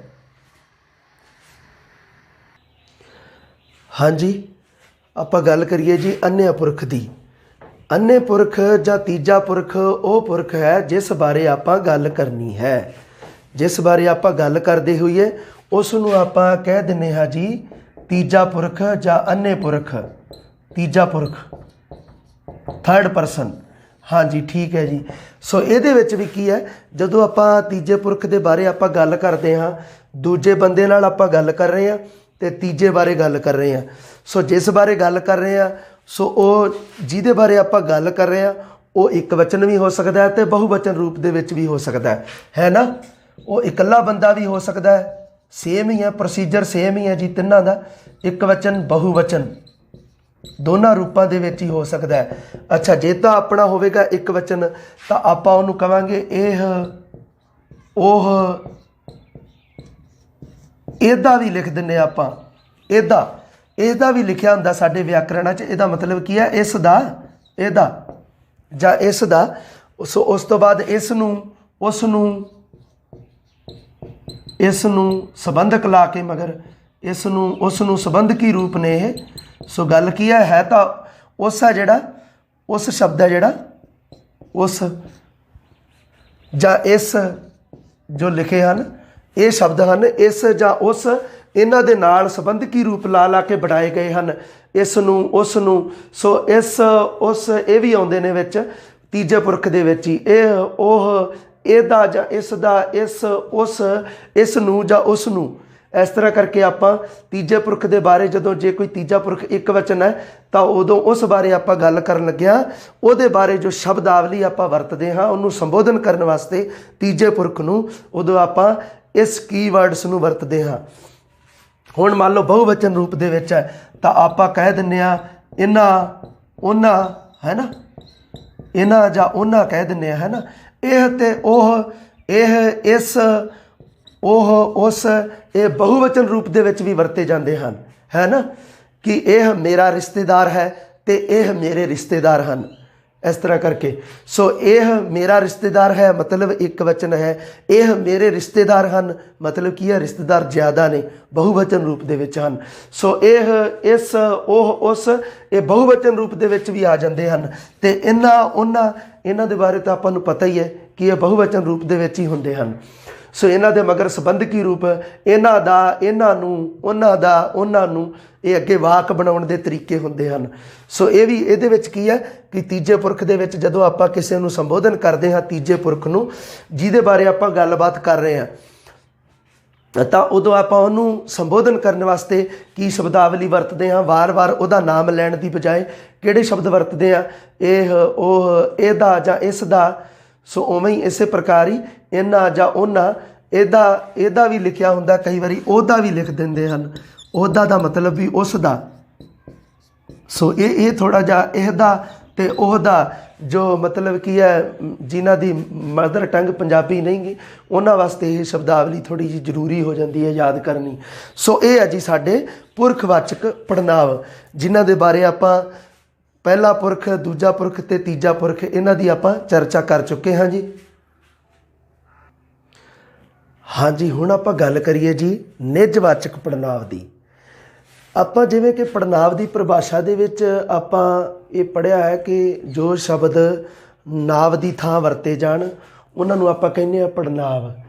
ਨਿੱਜਵਾਚਕ ਪੜ੍ਹਨਾਂਵ ਦੇ ਵਿੱਚ ਥੋੜ੍ਹਾ ਜਿਹਾ ਇੱਥੇ ਇੱਕ ਹੈਗੀ ਹੈ, ਉਹ ਕੀ ਚੀਜ਼ ਹੈ, ਮਤਲਬ ਕਿ ਇਹ ਥੋੜ੍ਹੀ ਅਲੱਗ ਚੀਜ਼ ਹੈ ਦੂਜੇ ਪੜ੍ਹਨਾਂਵਾਂ ਨਾਲੋਂ। ਇਹਦੇ ਵਿੱਚ ਕੀ ਹੈ, ਇਹਦੀ ਪਰਿਭਾਸ਼ਾ ਸਭ ਤੋਂ ਪਹਿਲਾਂ ਦੇਖਦੇ ਹਾਂ ਕਿ ਜੋ ਸ਼ਬਦ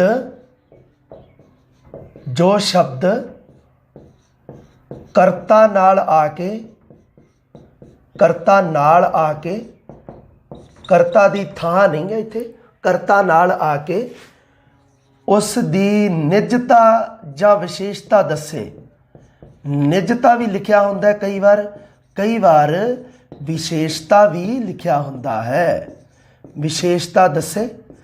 ਦੂਸਰੇ ਸ਼ਬਦਾਂ ਦੇ ਵਿੱਚ ਜੋ ਸ਼ਬਦ ਕਰਤਾ ਨਾਲ ਆ ਕੇ ਉਸ ਦੀ ਨਿੱਜਤਾ ਜਾਂ ਵਿਸ਼ੇਸ਼ਤਾ ਦੱਸੇ। ਅੱਛਾ, ਇੱਕ ਵਾਕ ਦੇ ਵਿੱਚ ਕਰਤਾ ਕੌਣ ਹੋ ਸਕਦਾ ਹੈ? ਕਰਤਾ ਨਾਮ ਵੀ ਹੋ ਸਕਦਾ ਹੈ ਤੇ ਪੜਨਾਮ ਵੀ ਹੋ ਸਕਦਾ ਹੈ ਨਾ। ਕਰਤਾ ਕੀ ਹੋ ਸਕਦਾ ਸਾਡਾ? ਨਾਮ ਵੀ ਤਾਂ ਹੋ ਸਕਦਾ ਹੈ, ਸੋ ਪੜਨਾਮ ਵੀ ਹੋ ਸਕਦਾ ਹੈ ਨਾ। ਦੂਸਰੇ ਸ਼ਬਦਾਂ ਦੇ ਵਿੱਚ ਪਰਿਭਾਸ਼ਾ ਦੇਖ ਲਓ ਇਸ ਦੀ। ਦੂਸਰੇ ਸ਼ਬਦਾਂ ਦੇ ਵਿੱਚ ਕਰਤਾ ਨੂੰ ਨਾਮ ਜਾਂ ਪੜਨਾਮ ਦੇ ਨਾਲ ਰੀਪਲੇਸ ਕਰੋ। ਦੂਜੀ ਪਰਿਭਾਸ਼ਾ 'ਚ ਜੋ ਸ਼ਬਦ ਨਾਮ ਜਾਂ ਪੜਨਾਮ ਨਾਲ ਆ ਕੇ ਉਸ ਦੀ ਨਿੱਜਤਾ ਜਾਂ ਵਿਸ਼ੇਸ਼ਤਾ ਦੱਸੇ। ਹੁਣ ਤੀਸਰੇ ਸ਼ਬਦਾਂ ਦੇ ਵਿੱਚ ਦੇਖ ਲਓ। ਮੰਨ ਲਵੋ ਕਿ ਨਾਮ ਆ ਗਿਆ ਇਕੱਲਾ, ਹੈ ਨਾ। ਬਹੁਤ ਸ਼ਬਦ ਇਹੋ ਜਿਹੇ ਹੁੰਦੇ ਹਨ ਜੋ ਨਾਮ ਤੋਂ ਸ਼ੁਰੂ ਹੁੰਦੇ ਹਨ, ਹੈ ਨਾ। ਆਹ ਦੇਖੋ, ਨਾਮ ਤੋਂ ਸ਼ਬਦ ਸ਼ੁਰੂ ਹੈ। ਇਹਦਾ ਉਦਾਹਰਣ ਮੈਂ ਨਿੱਜਵਾਚਕ ਦੇ ਵਿੱਚ ਲਿਖਿਆ। ਅਗਰ ਇਹ ਵੀ ਆ ਜੇ, ਮੰਨ ਲਓ ਪੜਨਾਮ ਨਾ ਆਵੇ, ਹੈ ਨਾ। ਮੰਨ ਲਓ ਪੜਨਾਮ ਸ਼ਬਦ ਨਾ ਲਿਖਿਆ ਆਵੇ, ਇਹ ਆ ਜੇ ਜੋ ਸ਼ਬਦ ਨਾਮ ਨਾਲ ਆ ਕੇ ਉਸ ਦੀ ਨਿੱਜਤਾ ਜਾਂ ਵਿਸ਼ੇਸ਼ਤਾ ਦੱਸੇ। ਇਹੀ ਤਾਂ ਹੈ ਜੋ ਕੰਪੀਟੀਸ਼ਨ ਐਗਜ਼ਾਮ ਹੈ, ਉਹ ਇਹੀ ਤਾਂ ਹੈ ਨਾ, ਕਿ ਜੋ ਸ਼ਬਦ ਕਰਤਾ ਨਾਲ ਆ ਕੇ ਉਸ ਦੀ ਨਿੱਜਤਾ ਜਾਂ ਵਿਸ਼ੇਸ਼ਤਾ ਦੱਸੇ। ਇਹ ਐਗਜ਼ਾਮੀਨਰ ਦੀ ਮਰਜ਼ੀ ਹੈ, ਇਸ ਤਰ੍ਹਾਂ ਲਿਖ ਸਕਦਾ ਹੈ। ਦੂਸਰੇ ਤਰੀਕੇ ਨਾਲ ਜੋ ਸ਼ਬਦ ਨਾਮ ਜਾਂ ਪੜਨਾਮ ਨਾਲ ਆ ਕੇ ਉਸ ਦੀ ਨਿੱਜਤਾ ਜਾਂ ਵਿਸ਼ੇਸ਼ਤਾ ਦੱਸੇ। ਠੀਕ ਹੈ ਜੀ, ਇਹ ਵੀ ਸਹੀ ਹੈ। ਜੋ ਸ਼ਬਦ ਨਾਮ ਨਾਲ ਆ ਕੇ ਉਸ ਦੀ ਨਿੱਜਤਾ ਜਾਂ ਵਿਸ਼ੇਸ਼ਤਾ ਦੱਸੇ, ਇਹ ਵੀ ਸਹੀ ਹੈ।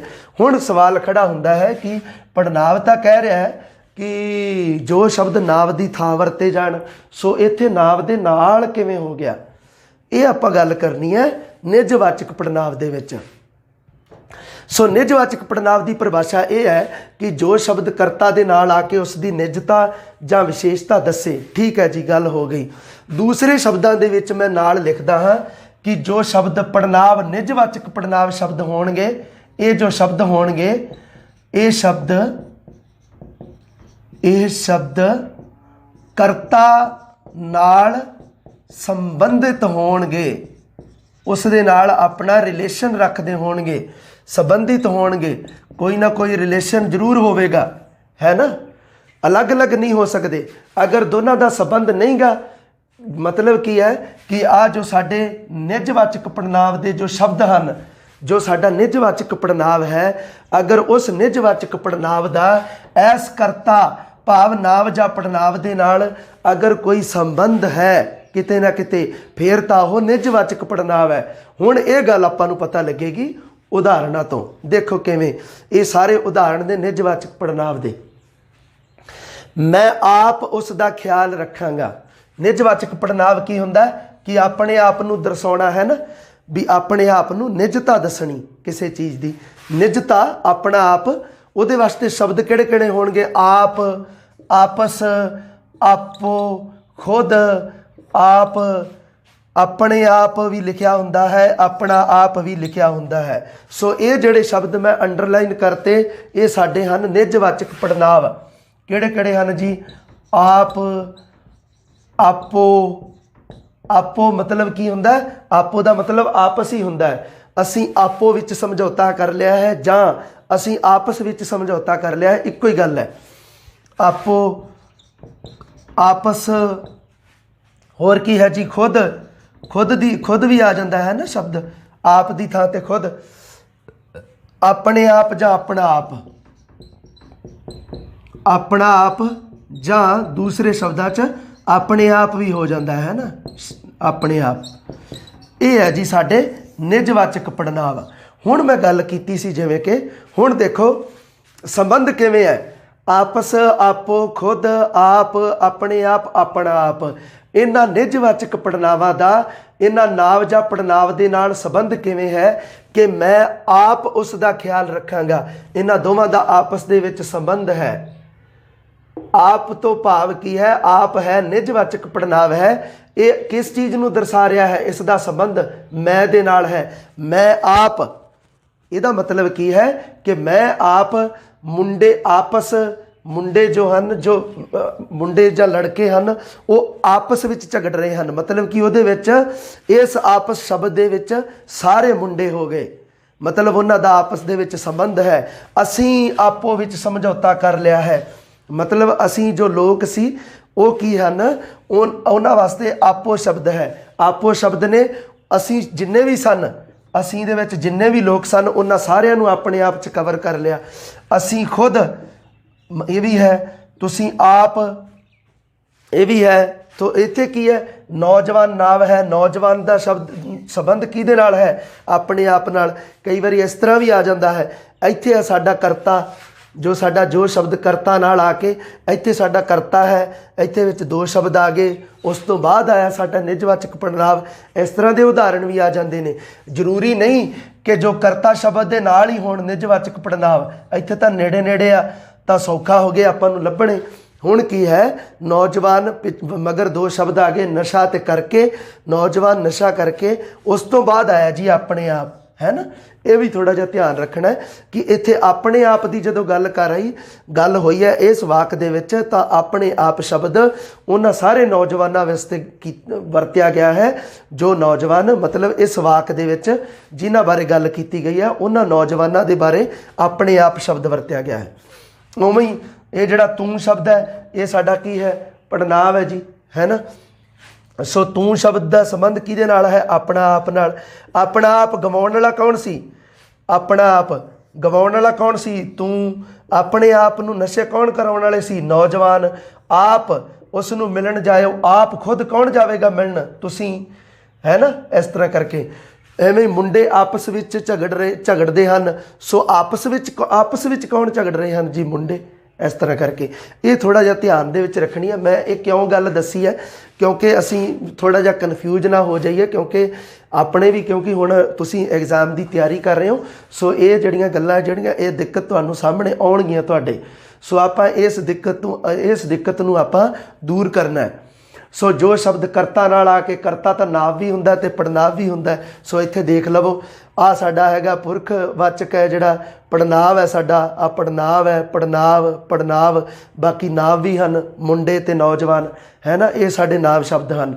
ਸੋ ਇਹ ਕੀ ਹੈ, ਆਪਣੇ ਆਪ ਦੀ ਨਿੱਜਤਾ ਦਰਸਾਉਣਾ। ਸੋ ਇੱਥੇ ਕੀ ਹੋ ਗਿਆ, ਇਹਨੂੰ ਦੂਸਰੇ ਸ਼ਬਦਾਂ ਦੇ ਵਿੱਚ ਵਿਸ਼ੇਸ਼ਤਾ। ਸੋ ਇਸ ਨੇ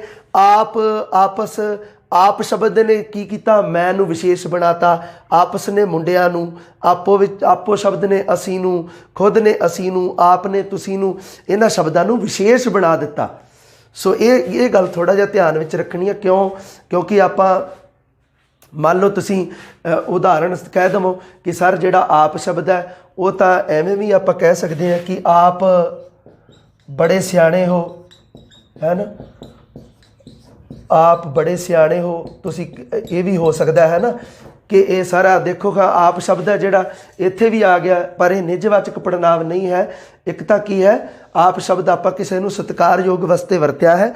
ਦੂਸਰਾ, ਇਹਦੇ ਵਿੱਚ ਕੋਈ ਨਿਜਤਾ ਦਰਸਾਉਣ ਵਾਲੀ ਗੱਲ ਨਹੀਂ ਹੈ। ਨਿਜਤਾ ਦੇ ਵਿੱਚ ਕੀ ਹੈ ਕਿ ਸ਼ਬਦਾਂ ਦੇ ਉੱਪਰ ਜਦੋਂ ਆਪਾਂ ਜ਼ੋਰ ਦੇ ਕੇ ਬੋਲਦੇ ਹਾਂ ਤਾਂ ਉਦੋਂ ਪਤਾ ਲੱਗਦਾ ਹੈ ਕਿ ਇਹ ਵਾਕਈ ਨਿਜਤਾ ਦਰਸਾਉਣ ਵਾਲੇ ਹਨ। ਮੈਂ ਆਪ ਉਸ ਦਾ ਖਿਆਲ ਰੱਖਾਂਗਾ।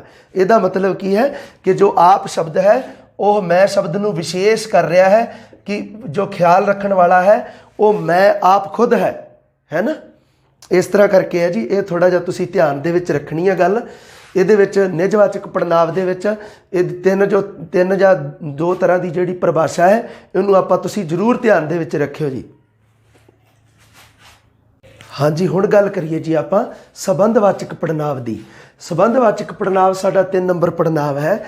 ਇਹਦੇ ਵਿੱਚ ਕੀ ਹੈ, ਸੰਬੰਧਵਾਚਕ ਪੜਨਾਂਵ ਉਹ ਪੜਨਾਂਵ ਹੁੰਦੇ ਹਨ ਜੋ ਪੜਨਾਂਵ ਤਾਂ ਹੋਣ ਹੀ, ਜੋ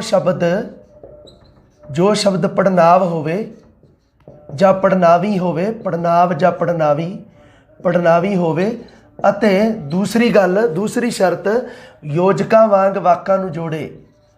ਯੋਜਕਾਂ ਦਾ ਕੰਮ ਕਰੇ, ਜੋ ਯੋਜਕਾਂ ਵਾਂਗ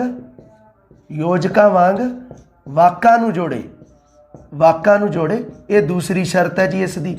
ਉਸ ਨੂੰ ਕਿਹਾ ਜਾਂਦਾ ਹੈ ਜੀ ਸੰਬੰਧ ਬਣਾਉਣਾ ਜਾਂ ਜੋੜਨਾ।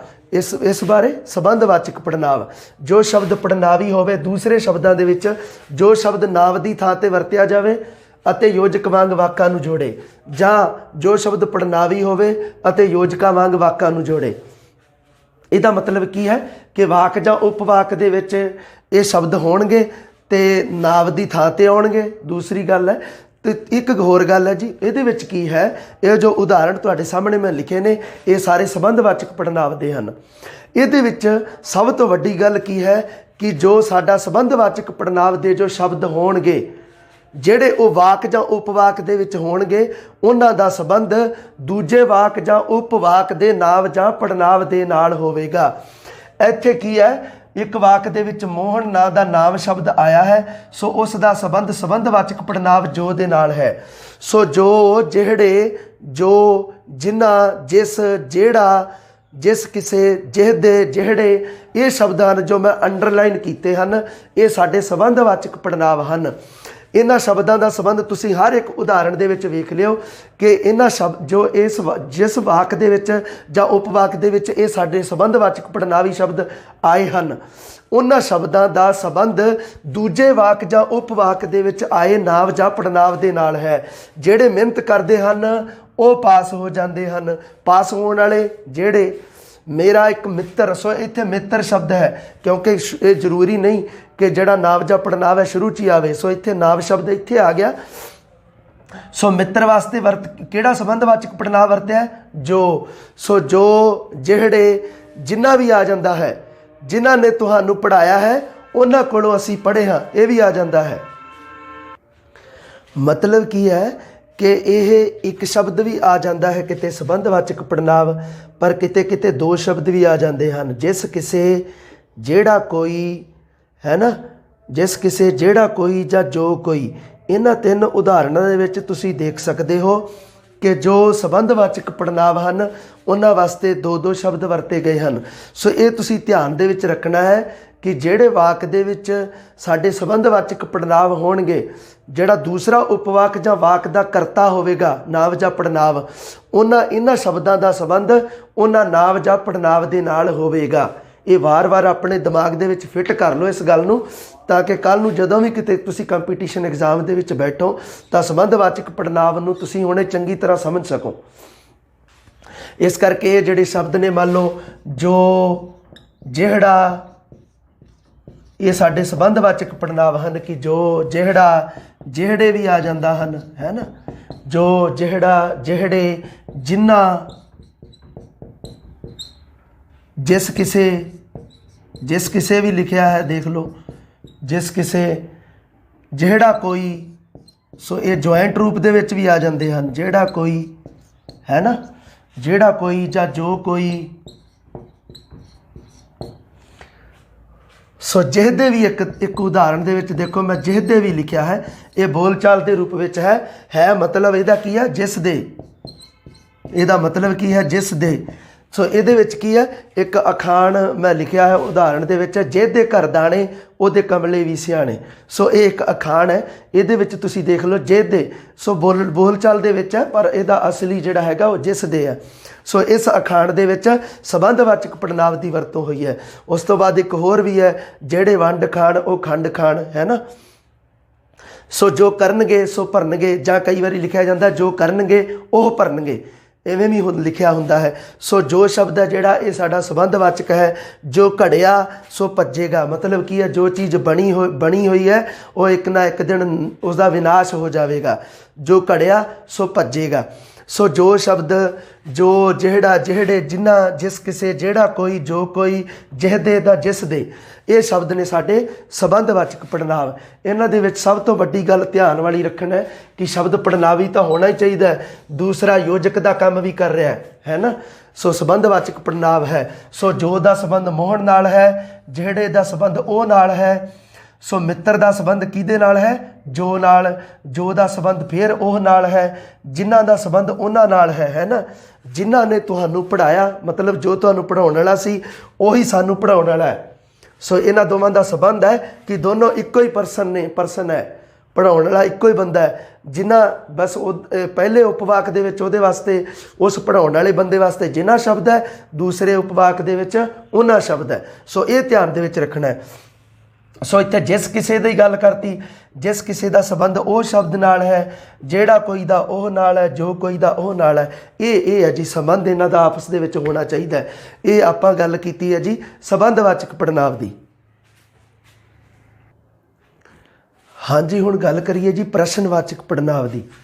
ਪ੍ਰਸ਼ਨਵਾਚਕ ਪੜ੍ਹਨਾਂਵ ਦੀ ਪਰਿਭਾਸ਼ਾ ਕੁਝ ਇਸ ਪ੍ਰਕਾਰ ਹੈ ਕਿ ਜੋ ਸ਼ਬਦ ਪੜ੍ਹਨਾਵੀ ਹੋਵੇ, ਭਾਵ ਜੋ ਸ਼ਬਦ ਨਾਂਵ ਦੀ ਥਾਂ ਵਰਤਿਆ ਜਾਵੇ ਅਤੇ ਵਾਕ ਵਿੱਚ ਕੋਈ ਪ੍ਰਸ਼ਨ ਪੁੱਛੇ ਜਾਂ ਕਿਸੇ ਪ੍ਰਕਾਰ ਦੀ ਪੁੱਛ ਗਿੱਛ ਕਰੇ।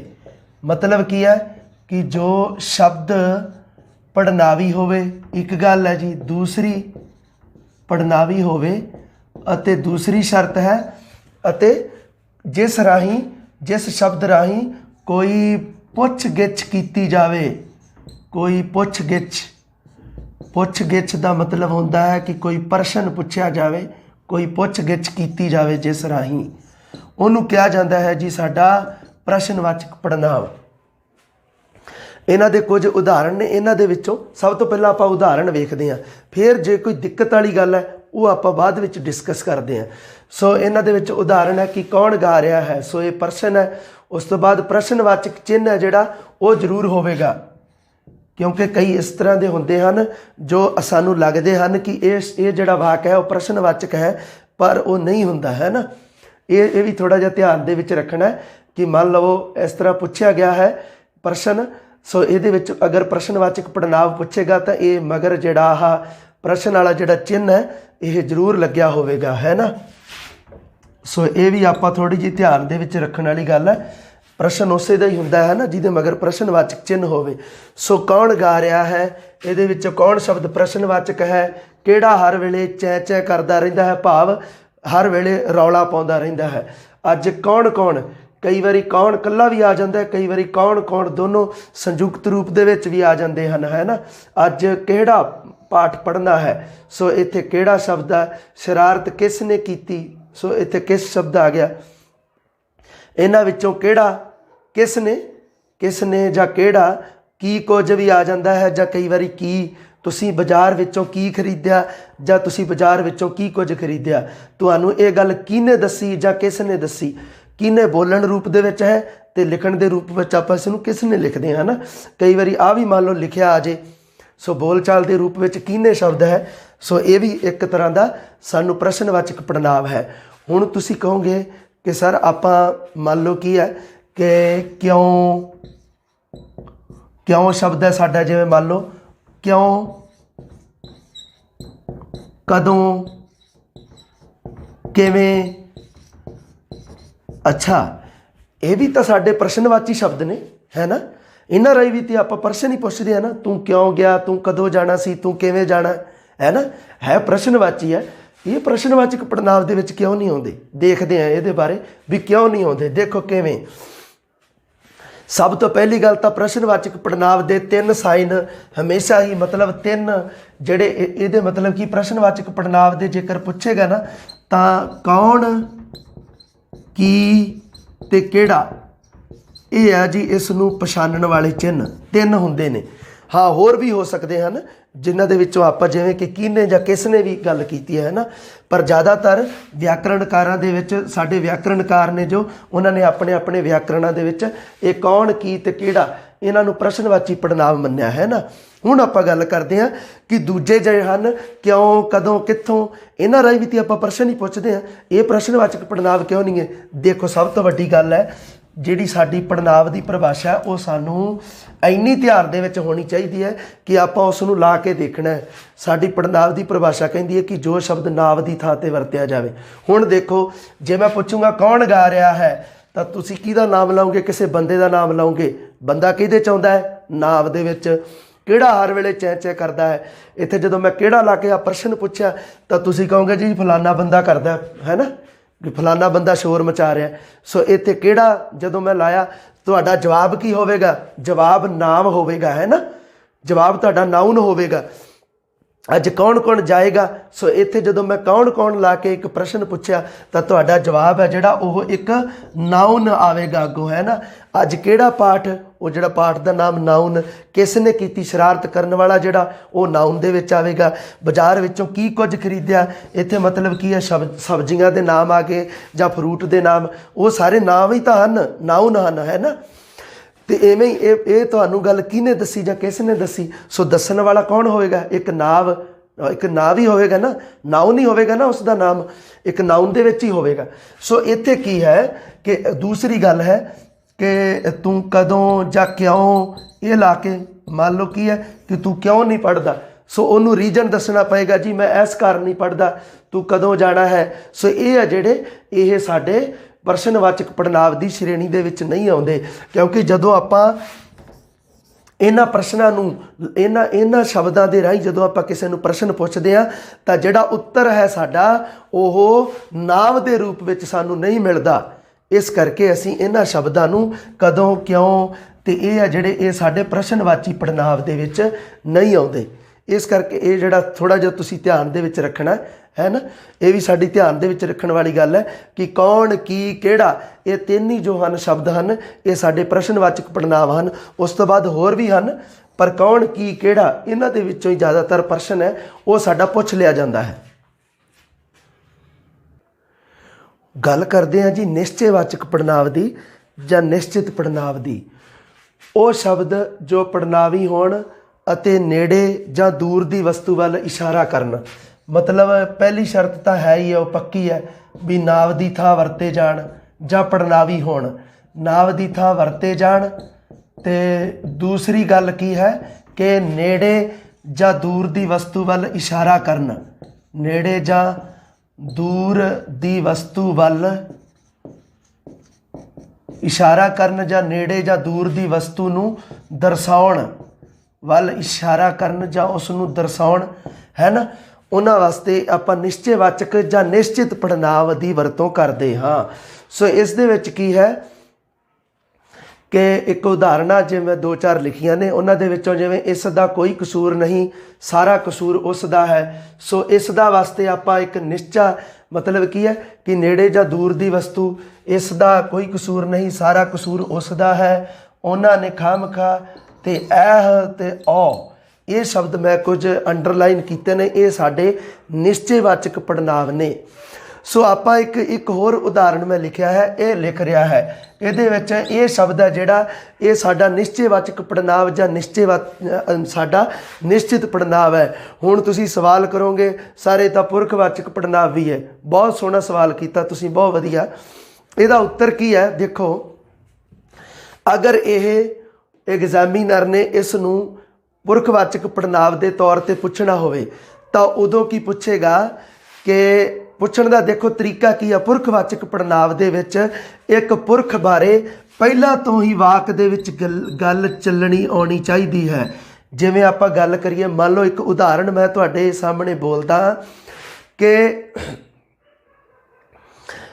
ਬੀਰਬਲ ਅਕਬਰ ਦਾ ਦਰਬਾਰੀ ਕਵੀ ਸੀ। ਦੂਸਰੀ ਗੱਲ ਮਤਲਬ ਸਤਿਕਾਰ ਵਜੋਂ ਮੈਂ ਕਹਿ ਦੇਵਾਂ ਕਿ ਉਸ ਨੇ ਮਤਲਬ ਕੀ ਹੈ ਕਿ ਆਪਣਾ ਨਾਮ 9 ਰਤਨਾਂ ਦੇ ਵਿੱਚ ਦਰਜ ਕਰਵਾਇਆ। ਇਹ ਮੈਂ ਇੱਕ ਉਦਾਹਰਣ ਬੋਲਿਆ ਕਿ ਬੀਰਬਲ ਅਕਬਰ ਦਾ ਦਰਬਾਰੀ ਕਵੀ ਸੀ, ਉਸ ਨੇ ਆਪਣਾ ਨਾਮ 9 ਰਤਨਾਂ 'ਚ ਦਰਜ ਕਰਵਾਇਆ। ਇਹਦੇ ਵਿੱਚ ਉਸ ਨੇ ਸ਼ਬਦ ਹੈ ਜਿਹੜਾ, ਇਹ ਜਿਹੜਾ ਮੈਂ ਪੂਰਾ ਵਾਕ ਬੋਲਿਆ ਹੈ, ਇਹਦੇ ਵਿੱਚ ਉਸ ਨੇ ਸ਼ਬਦ ਜਾਂ ਉਹਨਾਂ ਨੇ, ਇਹ ਸ਼ਬਦ ਹੈ ਜੀ ਪੁਰਖਵਾਚਕ ਪੜ੍ਹਨਾਂਵ। ਪਰ ਇੱਥੇ ਕੀ ਹੈ ਕਿ ਇਹਦੇ ਪਹਿਲਾਂ ਕੋਈ ਵਾਕ ਨਹੀਂ ਦੇ ਰੱਖਿਆ, ਇਹ ਸਿੱਧਾ ਦੇ ਰੱਖਿਆ ਹੈ ਨਾ। ਇਹ ਹੈ, ਇਸੇ ਕਰਕੇ ਤਾਂ ਤੁਸੀਂ ਕਦੇ ਵੇਖੀ ਹੋਣੀ, ਇਹ ਗੱਲ ਤੁਸੀਂ ਨੋਟ ਕੀਤੀ ਹੋਣੀ ਹੈ ਕਿ ਪੁਰਖਵਾਚਕ ਪੜ੍ਹਨਾਂਵ ਦੇ ਬਾਰੇ ਜਦੋਂ ਐਗਜ਼ਾਮੀਨਰ ਨੇ ਪ੍ਰਸ਼ਨ ਪੁੱਛਣਾ ਹੋਵੇ ਤਾਂ ਉਹ ਕਦੇ ਵੀ ਇੱਕ ਵਾਕ ਲਿਖ ਕੇ ਨਹੀਂ ਪੁੱਛਦਾ। ਇਹ ਗੱਲ ਤੁਸੀਂ ਕਦੇ ਵੀ, ਹਾਲਾਂਕਿ ਪੁੱਛ ਸਕਦਾ, ਕੋਈ ਦਿੱਕਤ ਨਹੀਂ ਹੈ, ਪਰ ਅਗਰ ਪੁੱਛੇਗਾ ਤਾਂ ਉਹ ਨਿਸ਼ਚੈਵਾਚਕ ਜਾਂ ਨਿਸ਼ਚਿਤ ਪੜ੍ਹਨਾਂਵ ਵਿੱਚ ਨਹੀਂ ਦੇਵੇਗਾ ਆਪਸ਼ਨ ਦੇ ਵਿੱਚ, ਹੈ ਨਾ। ਸੋ ਅਗਰ ਉਹ ਇਹ ਸ਼ਬਦ ਲਾ ਕੇ ਪੁੱਛੇਗਾ ਕਿ ਇਹ ਸ਼ਬਦ ਜੋ ਹੈ ਇਹ ਹੈ ਜਿਹੜਾ ਸ਼ਬਦ, ਇਹ ਕਿਹੜਾ ਪੜ੍ਹਨਾਂਵ ਹੈ, ਸੋ ਉਹਦੇ ਵਿੱਚ ਇਹ ਪੱਕੀ ਗੱਲ ਹੈ ਕਿ ਨਿਸ਼ਚੈਵਾਚਕ ਤੇ ਜੋ ਪੁਰਖਵਾਚਕ ਹੈ ਉਹ ਦੋਵੇਂ ਆਪਸ਼ਨ ਤਾਂ ਨਹੀਂ ਪਾਵੇਗਾ। ਇਹ ਤਾਂ ਗੱਲ ਲਾਜ਼ਮੀ ਹੈ ਨਾ। ਦੂਸਰਾ ਤਰੀਕਾ ਕੀ ਹੈ, ਪੁਰਖਵਾਚਕ ਪੜ੍ਹਨਾਂਵ ਉਸ ਦਾ, ਇਹਨੂੰ ਅਗਰ ਉਸਨੇ ਇਹ ਸ਼ਬਦ ਨੂੰ ਪੁਰਖਵਾਚਕ ਪੜ੍ਹਨਾਂਵ ਦੇ ਤੌਰ 'ਤੇ ਪੁੱਛਣਾ ਹੋਵੇ ਤਾਂ ਉਹ ਪੁੱਛੇਗਾ ਕਿ ਮੇਰੇ ਨਾਲ ਜੋ ਮੁੰਡਾ ਬੈਠਾ ਹੈ ਉਸ ਦਾ ਨਾਮ ਇਹ ਹੈ ਤੇ ਇਹ ਬੜਾ ਸੋਹਣਾ ਲਿਖਦਾ ਹੈ ਨਾ। मेरे नाल जो लड़का बैठा है उसका नाम राजवीर सिंह है, ये बड़ा सोहना लिखता है। इत्थे ये शब्द है पुरखवाचक पड़नाव।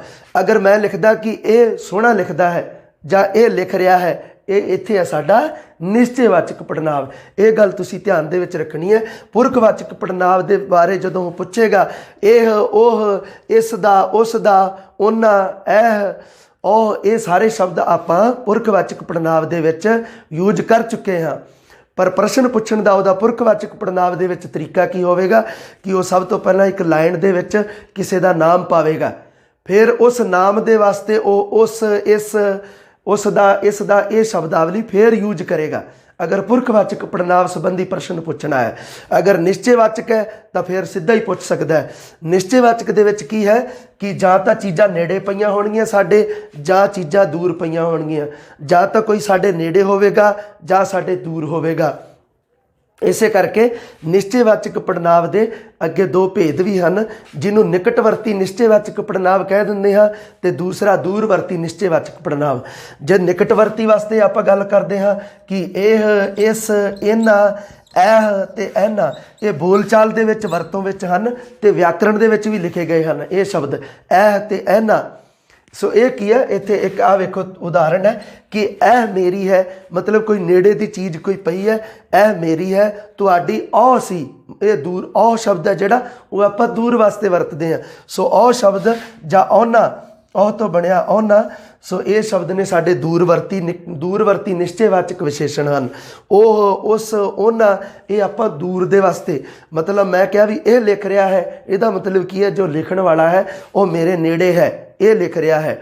अगर मैं कहां वो लिख रहा है तो वो की है, वो साडे तो दूर है, वो शब्द दूरवर्ती है। एक गल होर ध्यान दे विच रखनी है, ये लिख रहा है ये तो है निश्चयवाचक पड़नाव। हुण ये गल ध्यान दे विच रखियो कि ये साडे निश्चयवाचक पड़नावां दे नाल कोई नाम शब्द ना आ जाए किते। जे मान लो उदाहरण लिखिया आ गया कि यह लड़का लिख रहा है, ये नाम शब्द हो गया, यह लड़का लिख रहा है, तो यह साडा निश्चयवाचक पड़नाव नहीं है। ये जिहड़ा उदाहरण है साडा ये निश्चयवाचक पड़नाव नहीं है, ये साडा निश्चयवाचक विशेषण है। क्योंकि विशेषण हुंदे हन जो नाम जां पड़नाव दे विच आउंदे हन, ना कि पड़नाव तां नाम नूं रीपलेस कर दिंदा है, उहदी जगह ते आ गया है ना भी ये लिख रहा है जां इहदी थां ते, मतलब कि इत्थे की होना सी भी लड़का लिख रहा है जां मुंडा लिख रहा है जां विद्यार्थी लिख रहा है। सो ने विद्यार्थी नूं जां मुंडे नूं जां लड़के शब्द नूं यह शब्द जिहड़ा पड़नावी शब्द है उसने रीपलेस किया है। अगर ये शब्द आ जाए, मान लो भी यह लड़का लिख रहा है, ये शब्द सानू पता है कि साडा निश्चयवाचक है, पर उस दे नाल कोई नाम शब्द आ जाए, कोई नाउन शब्द आ जाए तो वह साडा निश्चयवाची जां निश्चित पड़नाव नहीं है। ये साडा निश्चित पड़नाव नहीं है, ये साडा हैगा निश्चयवाची विशेषण है। ये तुसी ध्यान दे विच रखनी है गल हर हाल दे विच। अगर तुहाडा एह ओह इन उन्हां एह ओह इन्हां शब्दां दे नाल कोई मान लो तुहाडा कोई नाम लिखिया आ जाए, नाम शब्द कोई नाउन शब्द आ जाए, तो तुसी ध्यान दे विच रखना है उस शब्द नूं आपां फिर निश्चयवाचक पड़नाव की श्रेणी दे विच नहीं रखांगे, फिर उसकी श्रेणी बदल जाएगी ते श्रेणी की होवेगी निश्चयवाचक विशेषण होवेगी। ये तुसी ध्यान दे विच रखना है जी। एक होर जेकर मैं उदाहरण दे के इसे गल नूं समझावां, मान लो आप दुकानदार कोले जाने है ना, सब्जी खरीदण गए, मान लो सब्जी वाले कोले, सो आपां उहनूं रेट पुछे, सब्जियां दे भाव पुछे, वो इशारे नाल दसदा है जी ये है जिहड़ी ये 40 रुपये किलो आ ते ਉਹ है जिहड़ी वो 50 रुपये किलो आ। जे अगर वो इस तरह बोलता है कि ये 40 रुपये किलो ਉਹ 50 रुपये किलो, ये तो साडा हैगा निश्चयवाचक पड़नाव। अगर वो इस तरह बोलता है कि ये 40 रुपये किलो और 50 रुपये किलो। दूसरे शब्दों के विच अगर वो बोले कि वह कद्दू 40 रुपये किलो तो वह भिंडियाँ 50 रुपये किलो, जदों उन्हें कद्दू तो भिंडियाँ शब्द वरते तो उदों की होवेगा, वह निश्चित पड़नाव नहीं, वह निश्चित विशेषण हो जाएगा। ये गल है, ये उदाहरण के तौर पर आप समझिया निश्चयवाचक साडा विशेषण। हुण है जी साडा अनिश्चित जां अनिश्चयवाची पड़नाव। अनिश्चित ਜਾਂ ਅਨਿਸ਼ਚੈਵਾਚੀ ਪੜਨਾਂਵ ਦੇ ਵਿੱਚ ਇਹਦੀ ਪਰਿਭਾਸ਼ਾ ਕੀ ਹੈ? ਸਭ ਤੋਂ ਪਹਿਲਾਂ ਜੋ ਸ਼ਬਦ ਨਾਂਵ ਦੀ ਥਾਂ ਵਰਤੇ ਜਾਣ, ਠੀਕ ਹੈ ਜੀ। ਦੂਸਰੀ ਗੱਲ ਕੀ ਹਨ ਕਿ ਜੋ ਕੀ ਹੈ ਕਿ ਕਿਸੇ ਚੀਜ਼ ਦਾ, ਕਿਸੇ ਵਸਤੂ ਦਾ ਅੰਦਾਜ਼ਾ ਤਾਂ ਦੱਸਣ, ਅੰਦਾਜ਼ਾ ਤਾਂ ਦੱਸ ਦੇਣ ਵੀ ਇੰਨੀ ਆ, ਅੰਦਾਜ਼ਾ ਤਾਂ ਦੱਸਣ, ਪਰ ਪੂਰੀ ਗਿਣਤੀ ਮਿਣਤੀ ਨਾ ਦੱਸਣ। ਪੂਰੀ ਗਿਣਤੀ ਮਿਣਤੀ ਕਿਸੇ ਦੀ ਵੀ ਇੰਨੇ ਕਿਲੋ ਆ ਜਾਂ ਇੰਨੀ ਆ ਚੀਜ਼, ਗਿਣਤੀ ਦੇ ਵਿੱਚ 50 ਹੈ ਕਿ 100 ਆ, ਅੰਦਾਜ਼ਾ ਤਾਂ ਦੱਸ ਦੇਣ ਵੀ ਕਿੰਨੀ ਹੈ, ਪਰ ਪੂਰੀ ਗਿਣਤੀ ਮਿਣਤੀ ਦਾ ਮਤਲਬ ਕੀ ਹੈ? ਗਿਣਤੀ ਮਿਣਤੀ ਨਾ ਦੱਸਣ, ਨਾ ਦੱਸਣ। ਉਹਦਾ ਮਤਲਬ ਕੀ ਹੈ ਕਿ ਕਿਸੇ ਚੀਜ਼ ਦਾ, ਕਿਸੇ ਵਸਤੂ ਦਾ ਅੰਦਾਜ਼ਾ ਤਾਂ ਦੱਸ ਦੇਣ, ਪਰ ਉਸ ਵਸਤੂ ਬਾਰੇ ਅਸਪਸ਼ਟ। ਦੂਸਰੀ ਗੱਲ ਕਿ ਜੋ ਸ਼ਬਦ ਪੜਨਾਵੀ ਹੋਣ ਅਤੇ ਕਿਸੇ ਵਸਤੂ ਬਾਰੇ, ਵਸਤੂ ਜਾਂ ਵਿਅਕਤੀ, ਕੁਛ ਵੀ ਹੋ ਸਕਦਾ ਹੈ ਨਾ, ਵਸਤੂ ਜਾਂ ਵਿਅਕਤੀ ਬਾਰੇ ਅਸਪਸ਼ਟ ਜਿਹਾ ਸੰਕੇਤ ਕਰਨ, ਅਸਪਸ਼ਟ ਜਿਹਾ ਸੰਕੇਤ ਕਰਨ। ਕਿਸੇ ਚੀਜ਼ ਨੂੰ, ਵਸਤੂ ਨੂੰ, ਮਤਲਬ ਕੀ ਹੈ ਕਿ ਉਸ ਨੂੰ ਕਿਲੋਆਂ ਦੇ ਵਿੱਚ ਜਾਂ ਉਸ ਨੂੰ ਗਿਣਤੀ ਦੇ ਵਿੱਚ ਕਿ ਕਿੰਨੀ ਹੈ, 100 ਹੈ ਕਿ 200 ਆ, ਉਸ ਕੁਆਂਟੀਟੀ ਦੱਸਣ ਦੀ ਬਜਾਏ ਉਹਦਾ ਇੱਕ ਅੰਦਾਜ਼ਾ ਜਾਂ ਦੱਸਣ। ਉਦਾਹਰਣ ਤੋਂ ਪਤਾ ਲੱਗੇਗਾ ਆਪਾਂ ਨੂੰ ਕਿਵੇਂ। ਹੁਣ ਦੇਖੋ, ਪਹਿਲਾ ਉਦਾਹਰਣ ਹੈ ਕਿ ਅੱਜ ਕੋਈ ਨਹੀਂ ਆਇਆ। ਸੋ ਕੋਈ ਨਹੀਂ ਤੋਂ ਜਿਹੜਾ ਕੋਈ ਸ਼ਬਦ ਹੈ ਇਹ ਸਾਡਾ ਅਨਿਸ਼ਚਿਤ ਹੈ। ਤੁਸੀਂ ਕਹੋਗੇ ਵੀ ਕੋਈ ਨਹੀਂ ਆਇਆ ਇਹਦਾ ਮਤਲਬ 0 ਹੈ, ਕਹਿ ਸਕਦੇ ਹੋ ਹੈ ਨਾ ਤੁਸੀਂ ਵੀ, ਇਹਦੇ 'ਚ ਸਾਨੂੰ ਸੰਸ਼ਾ ਖੜਾ ਹੋ ਸਕਦਾ ਹੈ ਨਾ। ਪਰ ਕੀ ਹੈ ਕਿ ਮਤਲਬ ਕੀ ਹੈ ਕਿ ਗਿਣਤੀ ਦੇ ਵਿੱਚ ਹੈ ਵੀ ਕਿੰਨਿਆਂ ਨੇ ਆਉਣਾ ਸੀ, ਕਿੰਨੇ ਨਹੀਂ ਆਏ ਗਿਣਤੀ ਦੇ ਵਿੱਚ। ਇਸ ਕਰਕੇ ਜਦੋਂ ਕੀ ਹੈ ਕਿ ਪੂਰੀ ਗਿਣਤੀ ਮਿਣਤੀ ਨਹੀਂ ਦੱਸੀ ਵੀ ਮਤਲਬ ਕਿ 10 ਜਾਣੇ ਨਹੀਂ ਆਏ ਕਿ 50 ਜਾਣੇ ਨਹੀਂ ਆਏ ਕਿ ਕਿੰਨੇ ਨਹੀਂ ਆਏ, ਹੈ ਨਾ। ਇਸ ਤਰ੍ਹਾਂ ਕਰਕੇ ਉਧਰ ਜਾਣੇ ਕਿੰਨੇ ਸੀ ਜਿਨ੍ਹਾਂ ਨੇ ਆਉਣਾ ਸੀ, ਇਸ ਗੱਲ ਦਾ ਕੋਈ ਪਤਾ ਨਹੀਂ ਆਪਾਂ ਨੂੰ, ਗਿਣਤੀ ਮਿਣਤੀ ਦਾ ਕੋਈ ਪਤਾ ਨਹੀਂ ਹੈ, ਪਰ ਅੰਦਾਜ਼ਾ ਹੈ ਕਿ ਅੱਜ ਕੋਈ ਨਹੀਂ ਆਇਆ। ਦੂਸਰਾ, ਸਭ ਚੜ੍ਹਦੇ ਸੂਰਜ ਦੀ ਪੂਜਾ ਕਰਦੇ ਹਨ। ਸਭ ਸ਼ਬਦ ਤੋਂ ਮਤਲਬ ਕੀ ਹੈ ਕਿ ਸਭ ਦੇ ਮਤਲਬ ਆਪਾਂ ਨੂੰ ਪਤਾ ਹੈ ਕਿ ਸਾਰੇ ਆ ਜਾਂਦੇ ਹਨ, ਪਰ ਕਿੰਨੇ ਲੋਕ ਹਨ ਜੋ ਸੂਰਜ ਦੀ ਪੂਜਾ ਕਰਦੇ ਹਨ, ਗਿਣਤੀ 'ਚ ਆਪਾਂ ਨੂੰ ਨਹੀਂ ਪਤਾ।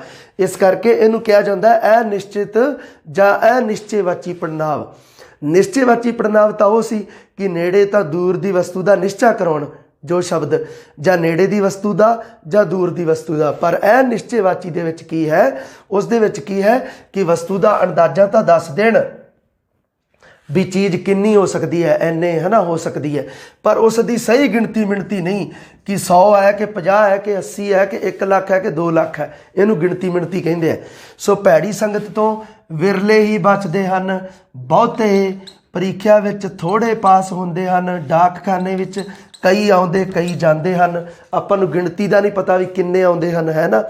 ਸਾਰੇ ਪੜ੍ਹਦੇ ਹਨ, ਕੁਝ ਨਹੀਂ ਵੀ ਪੜ੍ਹਦੇ, ਕੋਈ ਵਿਰਲਾ ਐਵੇਂ ਵੀ ਆ ਜਾਂਦਾ ਕਈ ਵਾਰੀ, ਕੋਈ ਵਿਰਲਾ ਹੀ ਇਤਿਹਾਸ ਸਿਰਜਦਾ ਹੈ। ਸੋ ਕੋਈ ਵਿਰਲਾ ਦੇ ਮਤਲਬ ਵਿੱਚ ਆਪਾਂ ਨੂੰ ਨਹੀਂ ਪਤਾ ਕਿ ਕੋਈ ਵਿਰਲਾ 'ਚ ਕਿੰਨੇ ਜਾਣੇ ਆ ਰਹੇ ਹਨ, ਆਪਾਂ ਨੂੰ ਉਸ ਦੀ ਗਿਣਤੀ ਮਿਣਤੀ ਦਾ ਅੰਦਾਜ਼ਾ ਨਹੀਂ ਹੈ।